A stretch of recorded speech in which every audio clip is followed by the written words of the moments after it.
Selamat pagi Oma Opa dan Bapak Ibu saudara sekalian yang dikasihi dalam Kristus. Kembali lagi bersama dengan saya Ibu Susi dan adik saya Kelly Christine. dan Romo kita kali ini adalah Romo dari Jakarta. Romo Kes dari Jakarta dan Oma kita adalah Oma Fang yang gaul. Oke.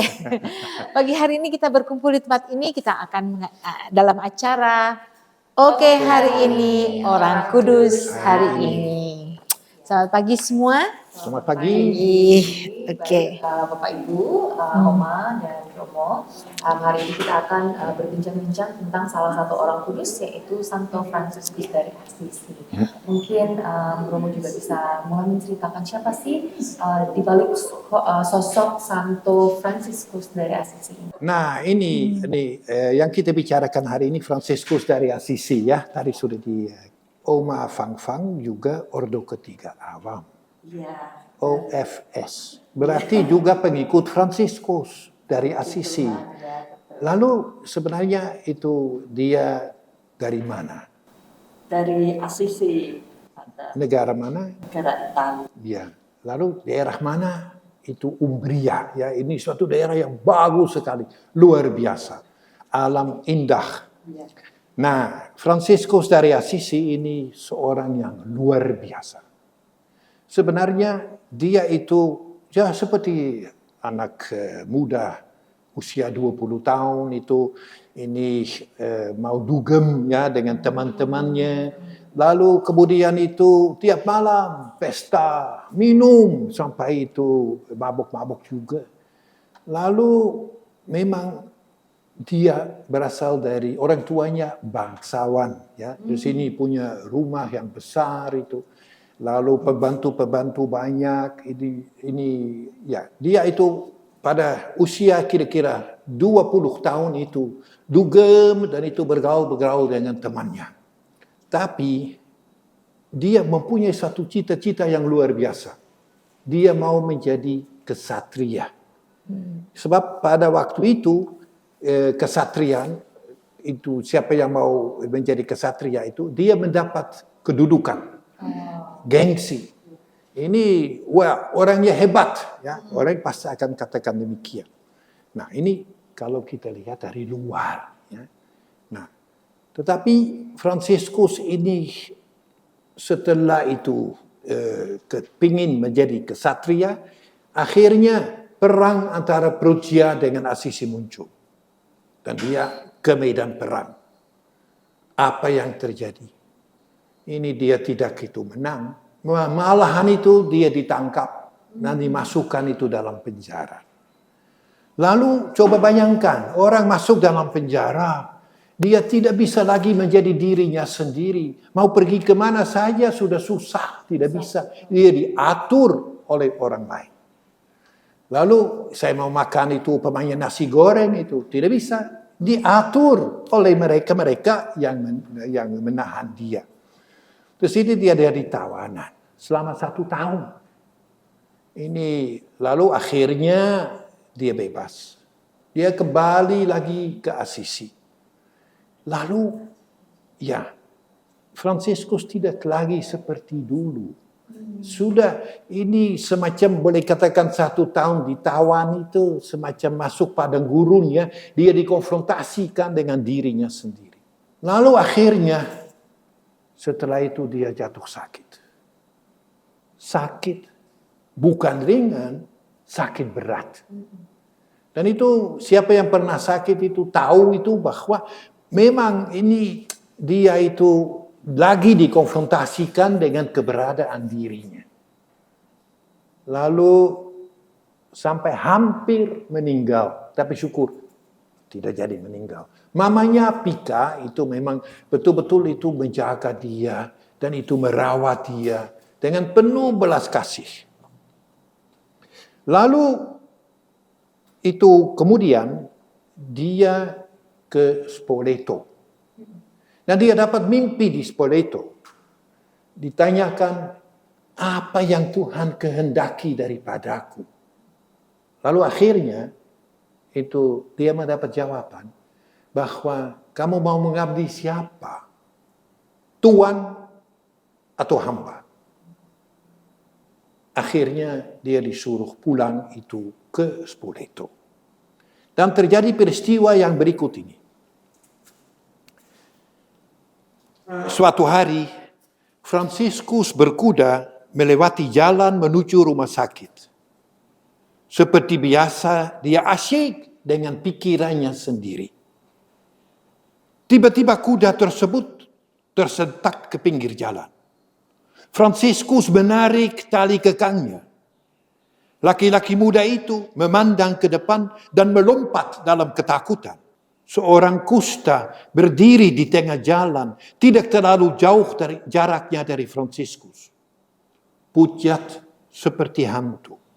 Mukanya tercoreng luka, kepala gundul, berpakaian karung abu-abu. Dan tidak bisa berbicara dan tidak memperlihatkan tanda-tanda akan bergerak ke pinggir jalan.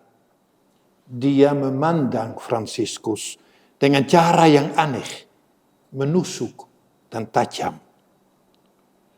Sesaat kemudian terlintas sesuatu yang ilahi. Perlahan-lahan Fransiskus turun dari kudanya, menghampiri laki-laki itu lalu memegang tangannya.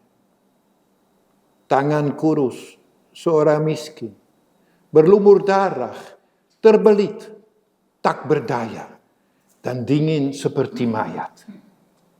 Dia meletakkan sedikit derma pada tangannya, menekannya, dan mencium tangan itu.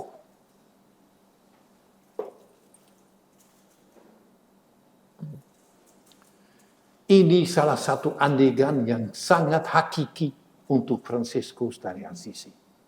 Tadi dia naik kuda. Kuda itu untuk orang yang kaya, yang memiliki kuda. Dan itu memang gengsi. Tetapi akhirnya setelah dia bertemu dengan orang kusta ini. Kita semua tahu orang kusta itu tidak bisa berjalan bebas. Harus bawa lonceng. Sehingga akhirnya itu semua orang tahu bahwa orang kusta itu muncul. Tetapi Fransiskus itu hatinya tergerak. Sampai ke relung-relung hatinya. Dia rasakan dengan sungguh-sungguh bahwa yang ilahi menggerakkan dia. Akhirnya Fransiskus bukan Fransiskus lagi. Seperti dulu. Dia tidak jadi dugem-dugem lagi dengan teman-temannya. Tetapi dia mau mengadakan perjamuan itu di Assisi. Fransiskus mengadakan perjamuan. Mamanya Pika itu pikir kok ini dia mau undang teman-temannya lagi. Ternyata mama itu lihat lewat kain gordin itu. Lalu akhirnya dia melihat Fransiskus kumpulkan orang-orang kusta. Dan orang buangan dari Assisi yang tidak ada arti sama sekali. Mamanya heran. Dan ini memang salah satu adegan yang penting dalam kehidupan pertobatan Fransiskus dari Assisi. Lalu lebih lanjut, dia pergi ke San Damiano. San Damiano ada satu salib itu Bizantin. Lalu Fransiskus itu berlutut di depan salib itu. Tiba-tiba dia dengar suara. Fransiskus, perbaikilah rumahku yang hampir roboh itu. Fransiskus pikir itu, dia harus itu membangun gereja. Yang memang itu pada waktu itu gereja dari Benediktin itu. Lalu akhirnya itu dia mulai kumpulkan batu. Dia kumpulkan batu. Lalu dia itu dengan tangannya sendiri dan beberapa orang lain. Dia perbaiki gereja itu. Tapi kemudian bagi Fransiskus menjadi jelas, bukan dimaksudkan gereja yang fisik itu, tetapi diharapkan itu bahwa Fransiskus membangun kerajaan Allah. Nah, lalu ini bapaknya itu memang sudah mulai memberontak. Ini lalu akhirnya dia cari Fransiskus. Lalu dia menemukan Fransiskus itu, marah-marah itu, diseret itu. Nah, syukur bahwa ini bukan pengadilan sipil yang menangani permasalahan, tetapi uskup pada waktu itu, uskup Guido. Lalu Fransiskus itu menjadi konsisten banget. Dia mengatakan, ini dia buka pakaian semua.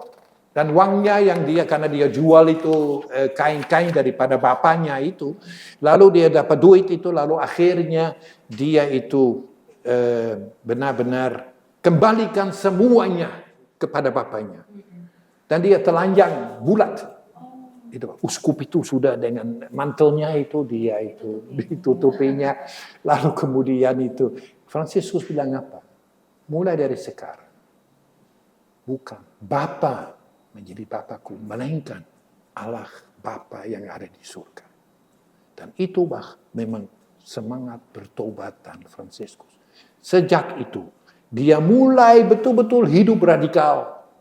Dia bukan itu, cari itu gampang, enak, mau dimanja. Tidak, dia betul-betul mempertaruhkan dirinya ini dan bergaul dengan orang-orang yang tak terpandang. Fransiskus merasakan mereka orang kusta, orang yang tidak berguna, orang yang itu buangan itu. Ini justru mereka adalah orang yang dicintai Yesus. Lalu dia mulai bekerja antara mereka. Dia itu akhirnya ada orang melihatnya, mereka senang itu, mereka mau ikuti Fransiskus itu. Dan ini memang akhirnya Fransiskus punya banyak pengikut. Saya sendiri juga pengikut Fransiskus dari Assisi. Saya berusaha tiap hari lewat jatuh bangun. Ini menjadi tetap konsisten. Lalu yang penting, suatu pengalaman yang sangat mendalam untuk Fransiskus. Pada waktu pergi ke Gunung Laverna, itu di Assisi di sana, itu Gunung Laverna, dia itu memang betul-betul berdoa di situ. Ada itu, dia itu ekstase juga di situ. Lalu akhirnya Fransiskus dari Assisi ditandai dengan luka-luka Yesus. Itu disebut itu stigmata. Di sini dia jadi serupa dengan Yesus. Fransiskus itu memang orang yang luar biasa. Dia kembalikan segala sesuatu melalui Yesus kepada Allah Bapa. Sebab Allah Bapa itu akhirnya sumbernya. Ya, kira-kira ini cerita itu yang singkat itu begini. Ini tentu kita sudah dengar juga sekarang ini Fransiskus itu ini dikaitkan dengan alam semesta. Karena Fransiskus memang betul-betul berdamai dengan seluruh alam semesta. Kalau ada cacing yang merayap itu di jalan, dia angkat cacing itu dan taruh itu di pinggir. Jangan diinjak orang. Sebab melalui cacing yang merayap itu, dia melihat bahwa Yesus merayap di kayu salib. Terus cacing itu mengantar Fransiskus kepada Yesus. Mungkin Arya mau bertanya. Kalau saya sendiri ngeri kalau lihat binatang, bagaimana saya bisa menjadi OFS? Oh bisa. Ini jangan lihat itu kekurangan-kekurangan yang ada, tetapi lihat kelebihan. Ini ada satu bunga di sini. Bagus ya. Ini bunga apa ini? Kamboja. Bunga Kamboja. Lihat ini, ada itu bunga yang sudah mekar. Nah, pasti kita ini yang duduk di sini juga sudah mekar. Dan itu memang seringkali orang lihat bagian luar. Tapi bunga ini bisa mekar berkat apa? Yang bawah, akar. Pemeliharaan, apalagi? Dari akarnya. Dari akarnya. Lalu kita selalu menyadari akar kita yang sesungguhnya. Kalau itu tidak diberi air yang menghidupkan, itu juga pasti akan mati. Kalau kita lupa akan akar kita yang paling dalam, yaitu Allah Bapa yang menciptakan kita. Kita percaya kepada Yesus yang merendah hingga kita bisa mengenal siapa Allah Bapa ini. Kalau kita hanya lihat bagian luar saja. Ini rumah yang mewah, ini pakaian yang mewah, ini ada itu tembok-tembok itu biasanya ya dibangun, takut jangan sampai ada pencuri masuk ya seperti itu. Nah, kita itu hidup kita akan tetap dangkal. Saya minta tadi salah satu bunga ditaruh di tengah sini. Supaya kita. Ini bukan kacang lupa kulit. Kita menyadari bahwa kita punya akar. Kita bisa hidup karena ada akarnya. Akar yang paling dalam, yang memberi kehidupan, itu tidak ada dalam tangan kita. Ada dalam tangan Dia. Waktu COVID bagaimana? Ya. Waktu COVID itu tak berdaya apa-apa. Ini paling-paling berdoa. Lalu akhirnya itu ya. Ini syukurlah setelah beberapa tahun COVID itu sudah hilang. Ini kalau itu kita lihat Fransiskus punya hubungan sangat intim dengan Sang Pencipta. Ini dia mencintai Allah itu melalui Yesus itu luar biasa. Dan tiap hari itu menjadi akar hidup daripada Fransiskus ini. Sehingga Fransiskus akhirnya diperkenankan untuk mekar. Untuk mekar menjadi makin indah. Dia terus minum dari air yang memberi kehidupan. Ialah Tuhan itu sendiri. Nah, dengan demikian itu akhirnya dia ini bisa menjadi orang yang tidak membeda-bedakan. Ini betul-betul dia merangkul setiap orang manusia semartabat, sederajat, setara. Jangan ada kelas-kelas itu segala macam. Kita beda-beda. Kalau kita jujur itu seringkali kita beda-bedakan tuh. Ini dalam kehidupan kita ini. Nah, ini Fransiskus merasa diri orang berdosa sekali. Ini kalau itu terjadi sesuatu dia khilaf atau itu nafsunya muncul sebagai manusia, dia itu guling-guling itu di salju itu ya, ini untuk betul-betul itu ini meminta maaf sama Tuhan. Nah, ini bagi kita sesuatu yang penting. Dia merasa diri orang berdosa sekali. Kita rasa diri orang benar, paling benar seringkali. Sehingga akhirnya kita tidak bisa mengampuni orang lain.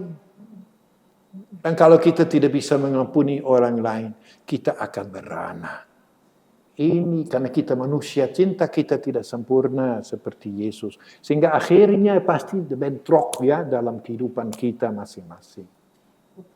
Nah, sejauh mana kita mau benar-benar itu mengakui, ya, saya khilaf. Ya, saya orang berdosa. Saya boleh itu membimbing orang ya yang sakit kanker, dan itu beberapa bulan terakhir ini juga ya, orang hanya bisa rekonsiliasi kalau mau melihat diri. Kita tidak bisa mengubah sikap sifat orang lain. Kita hanya bisa mengubah dirinya sendiri. Sejauh mana saya bersedia untuk merendah seperti Fransiskus dari kuda ya, turun itu ke bawah, dan itu betul-betul itu merasakan, bukan anggap, melainkan merasakan sampai ke tulang sumsum bahwa inilah sesamaku orang kusta itu.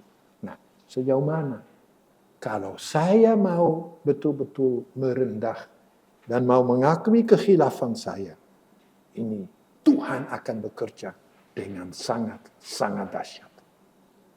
Terus kalau kita sakit, seringkali kita bisa jadi sakit karena balance itu hilang toh. Nah, ini kalau kita mau mengakui kekhilafan, menjadi orang yang setiap hari mau bertobat, mau itu mengakui bahwa dirinya tidak sempurna, Tuhan bekerja secara dahsyat dengan kita ini. sakit atau masalah apapun yang terjadi, yang paling hakiki, mujizat bisa terjadi kalau kita merendah. Itulah Fransiskus dari Assisi. Inilah ini sosok yang kita kagumi, dan itu untuk mengikutinya supaya bisa menghasilkan buah tidak gampang. Betul.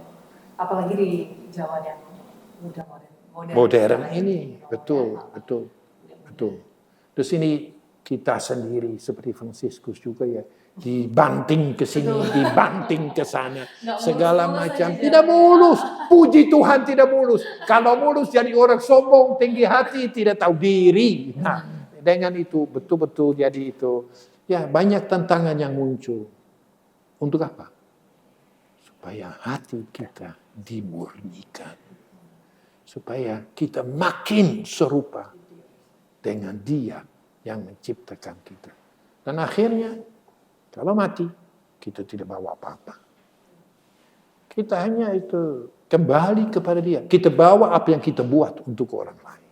Ya, ini memang boleh katakan itu. Itu kita bawa. Satu hal yang bisa mungkin yang sangat menarik dalam pernikahan kita pada hari ini, berarti memang menjadi orang Katolik itu sebenarnya sangat simpel ya Romo ya. Kita nggak perlu melakukan hal-hal yang besar, nggak perlu melakukan hal yang magnifisan, yang hal-hal kecil aja.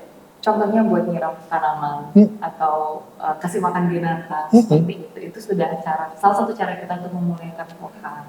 Dan memang menjadi umat Katolik itu memang kita harus memikul salib. Tidak mudah, tapi pastinya akan berbuah di akhir. Saya yakin.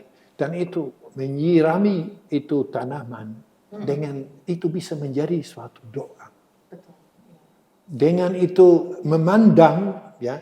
Terus ini kalau kita melihat ya dari luar. Tapi kalau kita memandang dengan hati, memandang artinya contemplare, berarti kontemplasi. Kita bisa menemukan Tuhan dalam tumbuh-tumbuhan. Kita bisa lihat itu, kok ini bisa tumbuh demikian ya. Ini bagaimana? Luar biasa. Bukan manusia yang itu, kalau kita mau supaya lebih cepat bertumbuh, ya malahan terlepas daripada akar terlepas dari tanah. Ya, tidak instan, tidak bisa. Kita pun ini bertumbuh perlu waktu. Dan itu setiap kali dalam hal-hal yang kecil kita bisa melihat itu. Tuhan hadir. Hadirkan Tuhan. Dinikmati prosesnya ya, Romo. Ya, dinikmati prosesnya. Dan itu ingat, Tuhan punya maksud. Ya, pasti. Bukan mau menghukum atau mau itu menyusahkan kita. Tidak. Tuhan itu punya maksud. Mau memurnikan diri kita. Supaya kita makin lama makin menjadi sempurna. Dan kesempurnaan itu ada pada Tuhan. Amin. Tuhan. Bagus sekali Romo. Kok diam? Kagum Romo. Ya, karena kita begitu banyak masalah, kadang-kadang kan kita mau menghindar dari masalah itu. Betul. Jadi kita mau jalan seperti instan ya, seperti itu. Tapi dengan adanya Romo menjelaskan ini semua, semakin kita semakin terbuka bahwa betul segala masalah, kekhawatiran kita, segala sesuatu yang terjadi dalam kita, itu bukan karena hukuman seperti Romo bilang, tapi itu adalah proses untuk hidup kita, memurnikan kita, luar biasa. Lalu itu yang penting itu bahwa ini kalau orang mulai memberontak, ya saya sebut tangan demikian, mulai memberontak, kok kenapa saya, mengapa saya? Itu tidak bisa berkembang, tidak bisa dimurnikan juga. Tetapi kita perlu membuka hati lebar-lebar, dan itu jangan kita tunjuk-tunjuk jari sama orang lain. Kita lihat diri aku. Kok terjadi masalah? Ini apa kontribusi saya sehingga masalah itu terjadi? Nah, ini kalau begitu kita itu bisa makin menemukan karya kontemplasi Allah. Lagi ya Romo. Kontemplasi lagi, kontemplare ya. Terus ini apa yang, terus ini memang ada dua ya. Ada badan dan jiwa tuh. Nah ini badan apa yang kelihatan dari luar, ya dia bunganya. Ini jiwa itu memang akar-akarnya kontemplare. Terus ini betul-betul kontemplasi. Kita perlu, kalau kita mencintai Yesus, kita perlu siapkan waktu untuk Dia. Pada waktu Susi itu mencintai itu suami Budi, nah ini saya yakin kamu kepingin hadir di mana Budi berada. Ya, kalau itu cinta tuh. Nah, kalau kita mencintai Yesus, betapa indahnya. Kalau kita selalu bisa. Kita itu mau hadir di mana dia berada. Berarti setiap hari kita siapkan waktu untuk dia. Membiarkan dia memenuhi seluruh diri kita. Dan itu Fransiskus usianya itu 44 tahun. Muda. Ya. Kok ini terlalu cepat meninggal. Iya. Sedih banget Romo. Betul. Tetapi karyanya Romo ya. Ya, bukan itu panjangnya usia itu penting. Tetapi buahnya. Apa yang dibuat itu dalam ini. Sampai detik ini Romo ya. Dan seterusnya. Betul. Masih buah-buahnya masih terus. Terus. Memang kalau ini saya boleh tinggal 25 tahun di Papua, di hutan Papua, tahun 70 sampai 95, betul-betul zaman batu. Tapi saya belajar banyak. Banyak dari orang sederhana itu. Mereka jadi guru saya. Mereka jadi, ya boleh katakan itu, ini yang membantu saya untuk lebih mekar. Itu seperti Romo juga ya, ditelanjangi ya Romo. Seperti Fransiskus ditelanjangi waktu dia mengembalikan segala sesuatunya ke papahnya ya Romo ya. Karena Romo benar-benar dari negara yang sudah maju, Romo mau ke sini. Tapi mengapa bisa? Ini karena waktu di SD saya punya cita-cita. Saya mau bekerja di tengah-tengah orang yang paling miskin. SD mempunyai cita-cita seperti itu. Akhirnya usia 20 tahun saya diberi kesempatan itu untuk pergi ke Papua.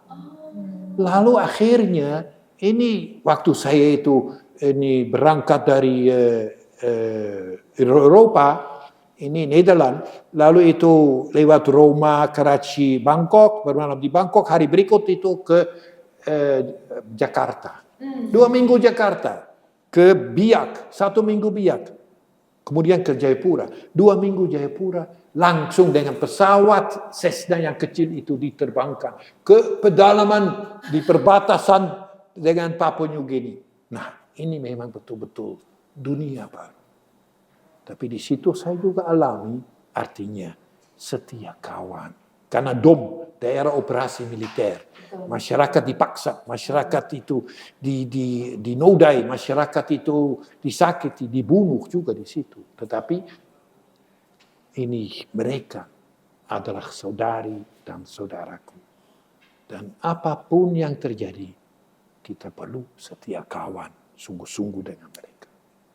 Dan ini penting. Dengan lingkungan kita ya Romo ya, kita harus maksudnya setia dengan mereka ya. Betul. Even dengan alamnya sendiri ya Romo ya. Ya. Di sini memang kesatuan persatuan. Ini kalian tinggal di Bali ya, di sini di Bali. Nah ini Hindu, kalau saya tidak salah ya, itu ini menjaga hubungan dengan Yang Maha Tinggi, hubungan dengan sesama, dan ada pilar yang lain, hubungan dengan alam semesta. Ya. Nah ini memang itu. Itu hampir mirip ya Romo sama ininya Fransiskus ya. Ini memang, dan kita memang mau tidak mau, ini alam semesta itu kita rusakin, kita hancurin. Ini rumah kita sebenarnya.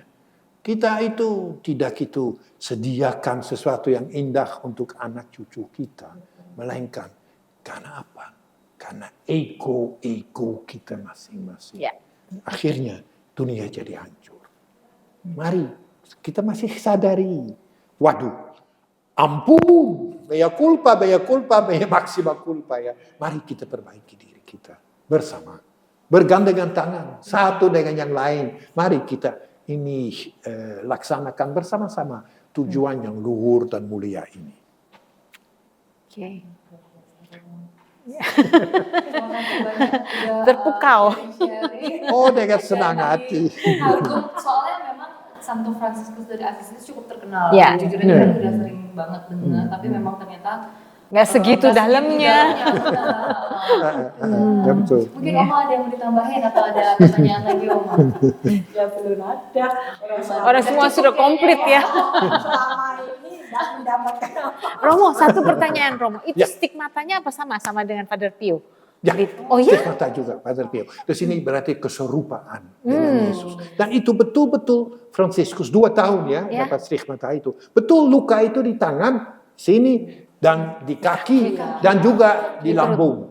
Luka ada. Oh, persis sama seperti Persis Father sama Pio. seperti Yesus. Oh, itu tanda-tanda bahwa benar-benar Tuhan tuh memakai. Betul.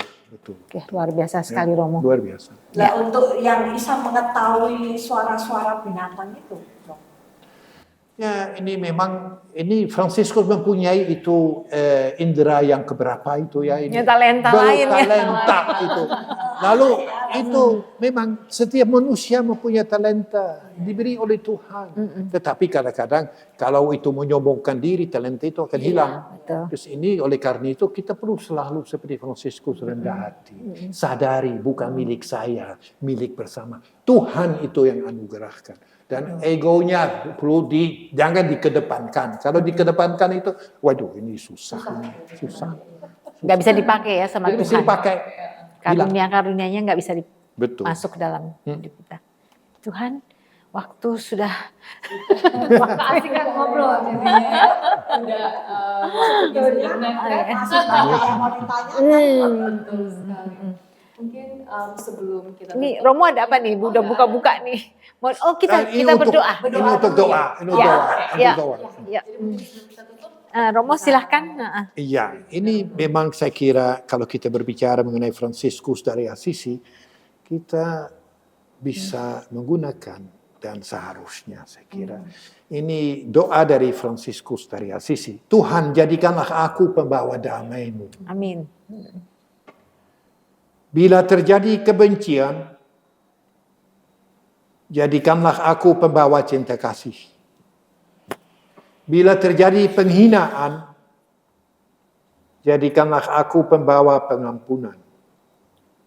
Bila terjadi perselisihan, jadikanlah aku pembawa kerukunan.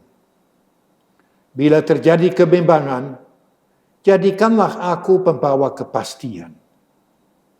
Bila terjadi kesesatan, jadikanlah aku pembawa kebenaran.